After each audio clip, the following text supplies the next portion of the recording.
Shalom, shalom. Encore vraiment que le nom du Seigneur soit béni. Bon, j'aimerais répondre juste encore à cette question. Est-ce que Jésus-Christ, il est Dieu? Est-ce que Jésus, il a une fois dit de sa propre bouche? Parce qu'on attend généralement cette question. Est-ce que c'est écrit dans la Bible, noir sur blanc, où Jésus dit « Je suis Dieu, adorez-moi ». Mais déjà, c'est une question vraiment erronée, c'est-à-dire c'est une question même qui n'a pas de place. Pourquoi dire « Je suis Dieu, adorez-moi » mais c'est de ne pas comprendre un peu le sens du mot Dieu. Parce que conformément à 2 Thessaloniciens, verset 1 à 2, qui nous dit « L'adversaire qui s'élève au-dessus de tout ce qu'on adore et de ce qu'on appelle Dieu ». En d'autres termes, Dieu veut dire objet d'adoration. C'est tout ce qu'on adore qu'on appelle Dieu. Si je me prosterne pour adorer un arbre, cet arbre devient mon Dieu. Si je me prosterne pour adorer des fleuves, ces fleuves deviennent mon Dieu. Donc tout être humain, tout ce qui vit sur la terre a un Dieu.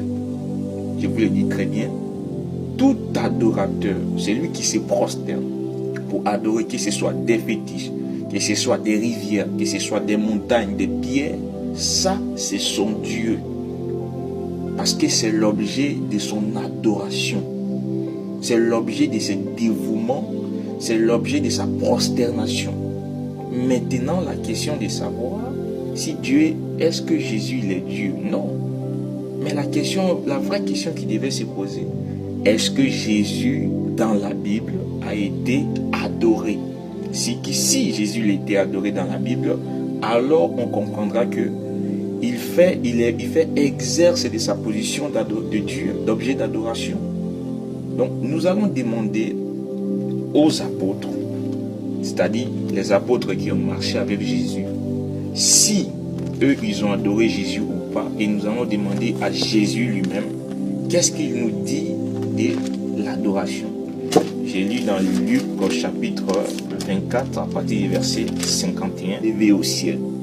Pour eux, après l'avoir adoré, adorer qui?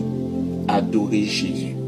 Donc les 12 apôtres, les disciples, les 120 qui se sont rassemblés à la chambre haute, eux, ils ont déjà adoré Jésus-Christ.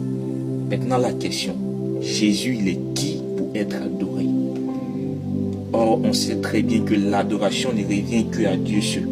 Et pour les Juifs ne peuvent pas se prosterner devant un homme, même devant un ange.